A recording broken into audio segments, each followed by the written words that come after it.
तो दोस्तों आपका स्वागत है आपके और हमारे इस YouTube चैनल मैथ्स परिवार पर। दोस्तों आज की वीडियो में हम पाइथागोरस प्रमेय यानी पाइथागोरस थ्योरम क्या होता है इसके बारे में बिल्कुल बेसिक से और आसान तरीके से जानेंगे। ठीक है, सबसे पहले हम देखेंगे कि समकोण त्रिभुज क्या होती है, इसके उदाहरणों को देखेंगे।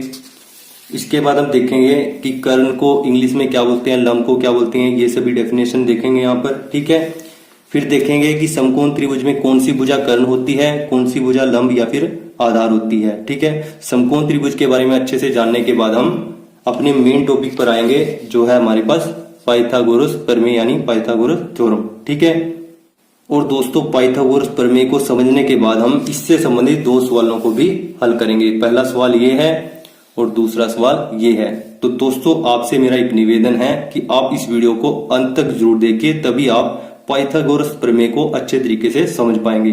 दोस्तों यह वीडियो हिंदी मीडियम और इंग्लिश मीडियम दोनों स्टूडेंट्स के लिए है। जिसको पाइथागोरस प्रमेय के बारे में थोड़ा पता है या जिसको बिल्कुल भी नहीं पता, वो दोनों स्टूडेंट इस वीडियो को अंत तक जरूर देखें। इसके बाद आपको पाइथागोरस थ्योरम में कोई भी डाउट नहीं रहेगा। तो चलिए आज की वीडियो को शुरू करते हैं। आप कर दीजिए हमारे इस वीडियो को लाइक और चैनल को सब्सक्राइब। दोस्तों आइए सबसे पहले ये जान लेते हैं कि इस प्रमेय का नाम पाइथागोरस प्रमेय ही क्यों पड़ा।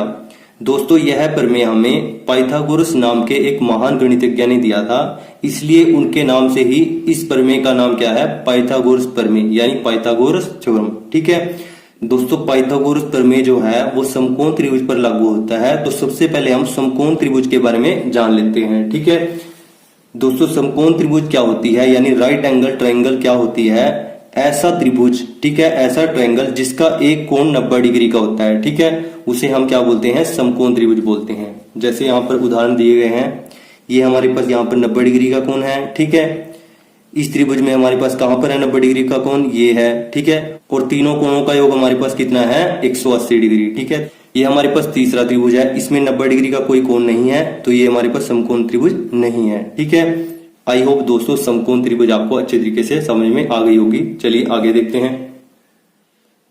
दोस्तों आइए इनकी इंग्लिश अनुवाद के बारे में जान लेते हैं। कर्ण को इंग्लिश में बोलते हैं हाइपोटेन्यूज, लंब को बोलते हैं परपेंडिकुलर, आधार को बोलते हैं बेस, कोण को बोलते हैं एंगल, भुजा को बोलते हैं साइड, वर्ग को बोलते हैं स्क्वायर, योग और जोड़ को बोलते हैं एडिशन। ठीक है दोस्तों, अब दोस्तों एक समकोण त्रिभुज में कौन सी भुजा कर्ण होगी, ठीक है, यानी हाइपोटेन्यूज होगी, कौन सी भुजा आधार होगी यानी बेस होगी, कौन सी भुजा लंब यानी परपेंडिकुलर होगी, आइए जान लेते हैं। कर्ण कौन सी भुजा होगी, 90 डिग्री के कोण के सामने वाली भुजा क्या होगी, कर्ण होगी। ठीक है, 90 डिग्री का कोण यहाँ पर ये है, ये हमारे पास एक समकोण त्रिभुज है, तो इसके सामने वाली भुजा कौन सी है, ये है, तो ये क्या होगी हमारे पास, कर्ण होगी यानी हाइपोटेन्यूज। ठीक है, चलिए आगे देखते हैं। और दोस्तों जिस त्रिभुज में 90 डिग्री का कोण, ठीक है, सबसे नीचे वाली भुजा पे बना हुआ हो, तो नीचे वाली भुजा क्या होगी, हमेशा आधार होगी। ठीक है, ये हमारे पास क्या है, आधार है। ठीक है, आई होप ये आपको समझ में आया होगा। चलिए अब आगे देख लेते हैं। अगर किसी त्रिभुज में 90 डिग्री का कोण ऊपर बना हुआ हो, ठीक है, तब क्या होगा, ये हमारे पास आधार है, तो ये क्या बन जाएगी, लंब।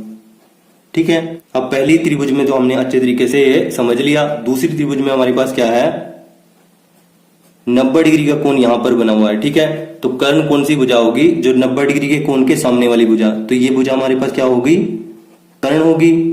अब नीचे वाली भुजा हमारे पास आधार तो रही नहीं। ठीक है, तो आधार और लंब कौन सी भुजा होगी, आइए जान लेते हैं। जिस भुजा पर 90 डिग्री का कोण बना हो उसे आधार तथा दूसरी भुजा को लंब कहते हैं। ठीक है, अब दोस्तों इस त्रिभुज में, इस समकोण त्रिभुज में इस भुजा पर भी 90 डिग्री का कोण है, इस पर भी 90 डिग्री का कोण है। ठीक है, तो हम एक को आधार मान लेते हैं, तो दूसरी क्या होगी, लंब होगी। ठीक है, मान लीजिए ये आधार है,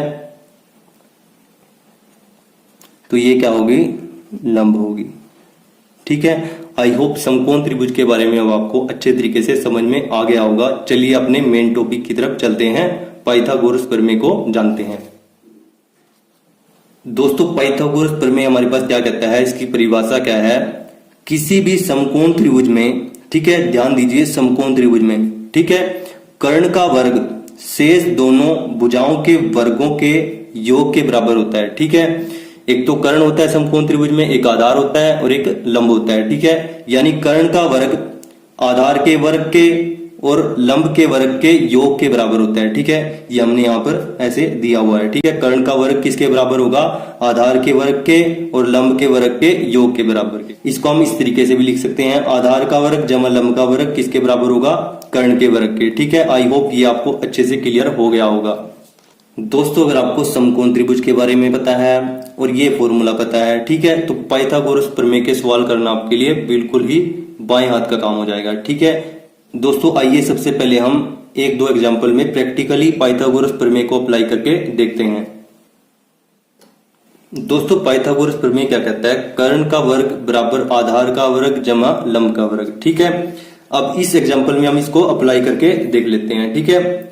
दोस्तों जैसे हमारे पास ये भुजा कितनी है? 6 सेंटीमीटर है, ठीक है। तो 6 सेंटीमीटर इसको लिख लेते हैं, ठीक है। अब इस दूसरी भुजा को नाप लेते हैं। ये भुजा कितनी है हमारे पास? 8 सेंटीमीटर है, ये देखिए यहाँ पर 8 सेंटीमीटर, तो इसको 8 सेंटीमीटर लिख देते हैं। और ये भुजा कितनी है हमारे पास? ये हमारे पास 10 सेंटीमीटर है, ठीक है। तो इसको यहाँ पर 10 सेंटीमीटर लिख देते हैं, ठीक है। अब दोस्तों कर्ण का वर्ग, पाइथागोरस प्रमेय क्या कहता है? कर्ण का वर्ग यानी 10 का वर्ग, ठीक है दोस्तों, किसके बराबर होगा? आधार का वर्ग, यानी यहां पर आधार कितना है? 8 सेंटीमीटर है, 8 सेंटीमीटर यानी 8 का वर्ग जमा लंब कितना है? 6 सेंटीमीटर यानी 6 का वर्ग। अब ये दोनों साइड हमारे पास बराबर आनी चाहिए, ठीक है। लेफ्ट हैंड साइड बराबर राइट हैंड साइड। 10 का वर्ग क्या होता है दोस्तों? 10 गुना में 10 100 होता है, ठीक है। 8 का वर्ग यानी 8 गुना में 8 64 होता है, ठीक है। प्लस 6 का वर्ग कितना दोस्तों? 6 6 36, ठीक है। ये हमारे पास लेफ्ट हैंड साइड 100 है और राइट हैंड साइड कितनी बनेगी? 6 और 4 10, एक हासिल बच गया, 6 और 1 7 और 3 10। तो दोनों साइड हमारे पास क्या आ गई? बराबर आ गई, ठीक है। तो हमने यहाँ पर इस एग्जाम्पल में पाइथागोरस प्रमेय को लागू करके देख लिया, जो कि बिल्कुल सत्य साबित हुआ, ठीक है दोस्तों। आइए अब दूसरे एग्जाम्पल में भी देख लेते हैं। यहां पर हमारे पास कर्ण कितना है दोस्तों? 5 सेंटीमीटर है, 5 लिख देते हैं, ठीक है। लंब कितना है?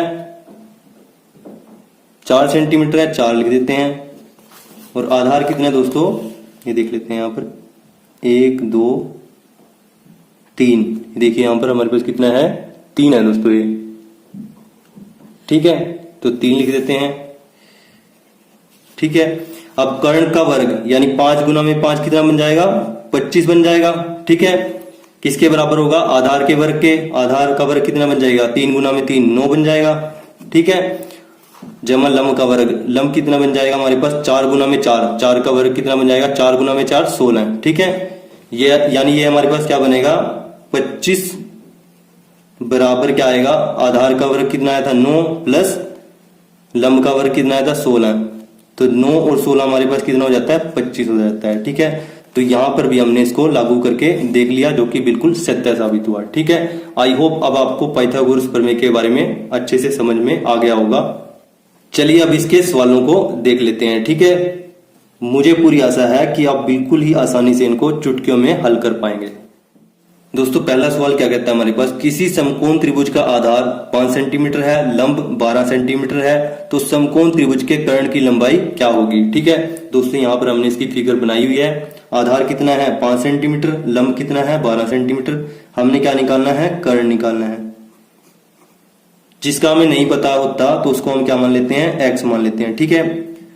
तो चलिए दोस्तों अब हमें इसमें क्या लगाना है? पाइथागोरस प्रमेय लगाना है। पाइथागोरस प्रमेय को यहाँ पर लिख देते हैं।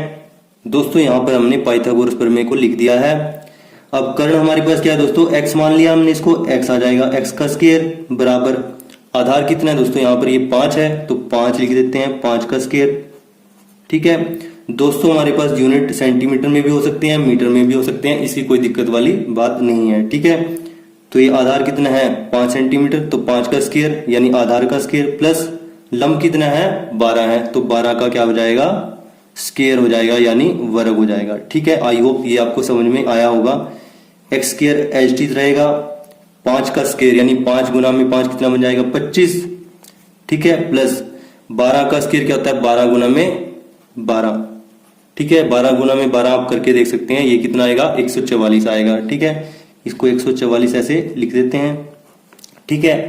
अब x का स्क्वायर हमारे पास किसके बराबर आ जाएगा, 5 और 4 कितना बन जाएगा 9, ठीक है, 2 और 4 कितना बन जाएगा 6 और 1 का 1, ठीक है। x का स्क्वायर हमारे पास किसके बराबर आ गया 169 के, ठीक है दोस्तों। आप यहां से इसको डायरेक्ट भी हल कर सकते हैं, ये 169 यानी 169 किसका वर्ग है 13 का वर्ग है, ठीक है, तो इसको 13 का वर्ग ऐसे डायरेक्ट भी लिख सकते हैं, नहीं तो आप यहां पर इसके अभाज्य गुणनखंड निकाल सकते हैं, ठीक है। अब अभाज्य गुणनखंड निकालते हुए हम 2 से भाग करके देखेंगे, 3 से 4 से, किसी से भी भाग नहीं होगा, ये 13 से भाग होगा, ठीक है। 13 गुना में 13 क्या होता है 169 होता है, ठीक है, वो 13 एकम 13, ठीक है। तो इसके अभाज्य गुणनखंड क्या बन के आए 13 गुना में 13 बन के आए, ठीक है, यानी 13 का वर्ग, ठीक है। अब यहां पर भी वर्ग है, यहां पर भी वर्ग है, तो ये कैंसिल आउट हो जाएंगे, ठीक है। तो x कितना आ जाएगा, ये आ जाएगा हमारे पास 13 सेंटीमीटर, ठीक है, यानी कर्ण कितना आ जाएगा 13 सेंटीमीटर, ठीक है दोस्तों। आई होप ये आपको समझ में आया होगा, ये इस सवाल का उत्तर हुआ। चलिए अगले सवाल को भी देख लेते हैं, जिससे आपको पाइथागोरस प्रमेय और अच्छे से क्लियर हो जाएगा। दूसरा सवाल क्या कहता है दोस्तों, हमारे पास एक समकोण त्रिभुज का कर्ण 17 सेंटीमीटर व आधार 8 सेंटीमीटर लंबा है, ठीक है। हमें यहाँ पर कर्ण व आधार की लंबाई दी हुई है, तो इस त्रिभुज के लंब की लंबाई क्या होगी, ठीक है, हमें क्या निकालना है इस त्रिभुज में लंब निकालना है, ठीक है। चलिए निकालते हैं, यह हमने समकोण त्रिभुज बना लिया है यहाँ पर, ठीक है। इसका हमारे पास कर्ण कितना है 17 सेंटीमीटर है और आधार कितना है 8 सेंटीमीटर है, ठीक है। हमें क्या निकालना है लंब निकालना है, और जिसका हमें नहीं पता होता उसको क्या मान लेते हैं हम, उसको मान लेते हैं x, ठीक है। तो चलिए अब फॉर्मूला लिख देते हैं यहाँ पर। तो दोस्तों यहाँ पर हमने फॉर्मूला लिख दिया है, कर्ण का स्क्वायर किसके बराबर होता है आधार का स्क्वायर जमा लंब का स्क्वायर, ठीक है। आप इसको यहाँ पर पीछे भी लिख सकते हैं, कोई दिक्कत वाली बात नहीं है, ठीक है। अब हमें क्या निकालना है यहाँ पर लंब निकालना है। सबसे पहले हम क्या कर देते हैं यहाँ पर वैल्यू पुट कर देते हैं, कर्ण की वैल्यू कितनी है 17 है, तो 17 का स्क्वायर हो जाएगा, बराबर लंब कितना है x है, तो ये x का स्क्वायर आ जाएगा, प्लस आधार कितना है 8 है, तो ये 8 का स्क्वायर आ जाएगा, ठीक है। आई होप यहां तक आपको क्लियर होगा। 17 का स्क्वायर कितना होता है दोस्तों 17 गुना में 17, ठीक है, तो ये आप गुना करके निकाल लेंगे तो आपके पास आएगा 289 289, ठीक है। तो इसकी जगह हम लिख देते हैं 289, ठीक है। ये किसके बराबर है x का स्क्वायर जमा 8 का स्क्वायर, यानी 8 गुना में 8 8 64, ये बन जाएगा 64, ये आ गया आपके पास, ठीक है। अब आपको क्या निकालना है एक्स स्क्वायर निकालना है, एक्स स्क्वायर को आप यहां पे ले आएंगे, ठीक है, और ये 64 289 के माइनस में हो जाएगा, ठीक है। 289 एच है, ठीक है, यहां पर 64 क्या है प्लस क्या है, दूसरी साइड में जाके क्या हो जाएगा माइनस हो जाएगा, ठीक है। इसको ऐसे लिख लेते हैं, ठीक है दोस्तों। आप ऐसे भी कर सकते हैं, एक्स स्क्वायर यहाँ पर एच रह जाता और यहाँ पे बन जाता है 289 माइनस 64, ठीक है। ऐसे भी आप इसको कर सकते हैं, कोई दिक्कत वाली बात नहीं है, ठीक है। अब यहाँ पर एक्स स्क्वायर क्या आएगा आपके पास 289 में से 64 घटाएंगे, 9 में से 4 गया 5, 8 में से 6 गया 2 और 2 का 2, एक्स स्क्वायर हमारे पास कितना आ गया 225 आ गया। दोस्तों ये जो 225 है ये 15 का स्क्वायर है, आप इसको डायरेक्ट भी निकाल सकते हैं। अगर आप डायरेक्ट नहीं निकाल सकते तो आप क्या कीजिए अभाज्य गुणनखंड निकाल लीजिए, 225 के अभाज्य गुणनखंड निकाल लीजिए। दोस्तों मैं आपको इसको बिल्कुल बेसिक से बता रहा हूं, अगर आपको अभाज्य गुणनखंड निकालने नहीं आते तो आप इस वीडियो के डिस्क्रिप्शन बॉक्स में दिए गए लिंक से इसको भी देख सकते हैं, ठीक है, और सीख सकते हैं। चलिए सबसे पहले छोटी संख्या से इसको भाग करेंगे, 3 पे जाएगा, 3 सते 21, 1 बच गया, 3 पंजे 15, ठीक है। दोबारा 3 पे जाएगा, 3 दूनी 6, 1 बच गया, 3 पंजे 15। अब 25 3 के बारे में तो आता नहीं, 5 के बारे में आता है, 5 गुना में 5 यानी 5 5 25, ठीक है, ये आ जाएगा 5 एकम 5, ये इसके अभाज्य गुणनखंड बन गए, ठीक है। अब 5 हमारे पास 2 बार है, 3 हमारे पास 2 बार है, ठीक है, तो इसको हम कैसे लिख सकते हैं 3 का स्क्वायर गुना में 5 का स्क्वायर, ठीक है, क्योंकि 3 भी 2 बार था, 5 भी 2 बार था, ठीक है। इसको आगे कैसे लिख सकते हैं 3 गुना में 5 का स्क्वायर, जो कि होगा 3 पंजे 15 का स्क्वायर, ठीक है। अब यहां पर भी स्क्वायर है और यहां पर भी स्क्वायर है, कैंसिल आउट हो जाएंगे। और x जो कि क्या था, लंब था, वो क्या निकल के आ जाएगा, 15 सेंटीमीटर, ठीक है। आई होप ये सवाल भी आपको समझ में आ गया होगा, ये सवाल का उत्तर होगा। दोस्तों मुझे पूरी आशा है कि ये दोनों सवाल करने के बाद और इस वीडियो को अच्छे तरीके से देखने के बाद आपको पाइथागोरस प्रमेय में बिल्कुल भी कोई डाउट नहीं होगा। दोस्तों इसी तरीके को अपनाते हुए, इसी पाइथागोरस प्रमेय को अपनाते हुए यहां पर जो क्वेश्चन दिया गया है उसको सोल्व करके आप कमेंट बॉक्स में आंसर जरूर बताएं। दोस्तों अंत में आपसे एक रिक्वेस्ट है, हर एक वीडियो को बनाने में काफी मेहनत लगती है। दोस्तों आप इस मेहनत को जरूर देखिए। अगर आपको वीडियो अच्छा लगता है, समझ में आता है, तो वीडियो को लाइक करें, दोस्तों के साथ शेयर करें। अगर आपने चैनल सब्सक्राइब नहीं किया तो चैनल को सब्सक्राइब करके बेल आइकन जरूर दबाएं ताकि आप हमारी किसी भी वीडियो की नोटिफिकेशन मिस न कर पाएं। Thanks for watching this video. जय हिंद, जय भारत दोस्तों।